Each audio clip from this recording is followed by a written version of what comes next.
औज़ुबिल्लाहिमिनश्शैतानिर्रजीम बिस्मिल्लाहिर्रहमानिर्रहीम अल्लाहुम्मा सल्लि अला सय्यिदिना व मौलाना मुहम्मद व अला आलिहि व अस्हाबिहि व बारिक व सल्लिम व सल्लि अलैहि। डियर व्यूअर्स, उम्मीद करता हूँ कि आप खैरियत से होंगे। नेक्स्ट जो हमारे पास टॉपिक है वो है सेकेंडरी स्ट्रक्चर ऑफ प्रोटीन।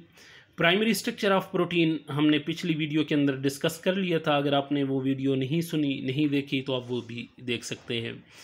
तो नेक्स्ट हमारे पास सेकेंडरी स्ट्रक्चर है। सेकेंडरी स्ट्रक्चर हम किसको कहते हैं? Refers to the local folding of polypeptide chain due to hydrogen bonding between amide and carbonyl group of the peptide bone backbone. तो ये हमारे पास जो है लोकल फोल्डिंग होती है। मींस कि कोई भी लोकल फोल्डिंग का मतलब क्या है, मैं आपको नीचे दिखाता हूँ। ये हमारे पास लोकल फोल्डिंग का मतलब ये आप देखें कि फोल्ड हुई पड़ी हैं आपके सामने, तो इसे हम लोकल फोल्डिंग का नाम देते हैं। ये फोल्ड किसकी वजह से बनते हैं? या हाइड्रोजन बॉन्ड की वजह से बनते हैं। वो हाइड्रोजन बॉन्ड किसके दरमियान पाया जाता है? एमाइड और कार्बोनाइल के दरमियान जो है वो पाया जाता है। यहाँ पर मैंने इस तरह से बल्कि ये शो किए हुए दूसरे स्ट्रक्चर के अंदर आप देख सकते हैं।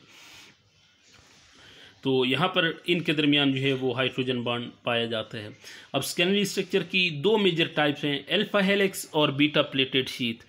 तो ये हमारे पास इसकी दो हैं, लेकिन तीसरी भी कभी कभार इसके साथ आ जाती है, लूप्स एंड टर्न्स। ये तीसरी टाइप इसकी है, लेकिन बुक के अंदर मोस्टली अल्फ़ा और बीटा का जिक्र किया जाता है। अल्फ़ा हमारे पास किस तरह की होती है? स्पाइरल शेप होती है, जिस तरह हमारे पास डीएनए होता है। ये आप देख सकते हैं अल्फ़ा हेलिक्स जिसका नाम लिखा हुआ है, ये हमारे पास इसको हम स्पाइरल शेप कहते हैं। और ये किसके अंदर पाई जाती है? केराटीन के अंदर पाई जाती है। आपको बताया था केराटीन जो है वो हमारे पास प्रोटीन है, जो कि किसके अंदर पाया जाता है, किसको बनाता है? हेयर्स और नेल्स को।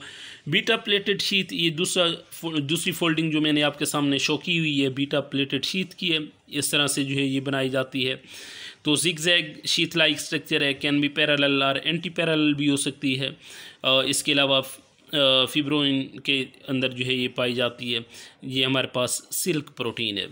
इसके अलावा loops and turns connect alpha and beta sheath found in globular protein. ये ऑलरेडी हम पढ़ चुके हैं ग्लोबुलर प्रोटीन के बारे में। सेकेंडरी स्ट्रक्चर के अब एडवांटेजेस क्या हैं? स्टेबिलिटी प्रोवाइड करता है, एफिशिएंट फोल्डिंग है, मींस के प्रोटीन को ये प्रॉपर फंक्शन करने में हेल्प करती है इस तरह की फोल्डिंग। इसके अलावा फंक्शनल डोमेन, जिस तरह हमारे पास एंजाइम वगैरह हैं, एंजाइम अपना ब्रेक डाउन करते हैं चीज़ों को या किसी चीज़ के साथ बाइंड होते हैं, तो यही जो है ये फंक्शनल डोमेन इसी चीज़ को कहते हैं कि जब ये फंक्शन करेंगे प्रोटीन्स तो ये उसमें हेल्प करता है। तो ये इसके मेजर जो है वो 3 एडवांटेजेस मैंने यहाँ पर शो किए हुए हैं। इसके बाद डिसएडवांटेजेस क्या हैं कि बहुत ही सख्त किस्म की होती है, जिसकी वजह से बाकी फ्लेक्सिबिलिटी इसके अंदर नहीं होती, तो कोई और स्ट्रक्चर नहीं बन सकता। मिस फोल्डिंग भी हो सकती है, मीन्स कि अगर इम्प्रॉपर हाइड्रोजन बॉन्डिंग हो तो इसकी वजह से मिसफोल्डिंग होती है, जिसकी वजह से कोई ना कोई फिर डिजीज़ फैलना शुरू हो जाएगी।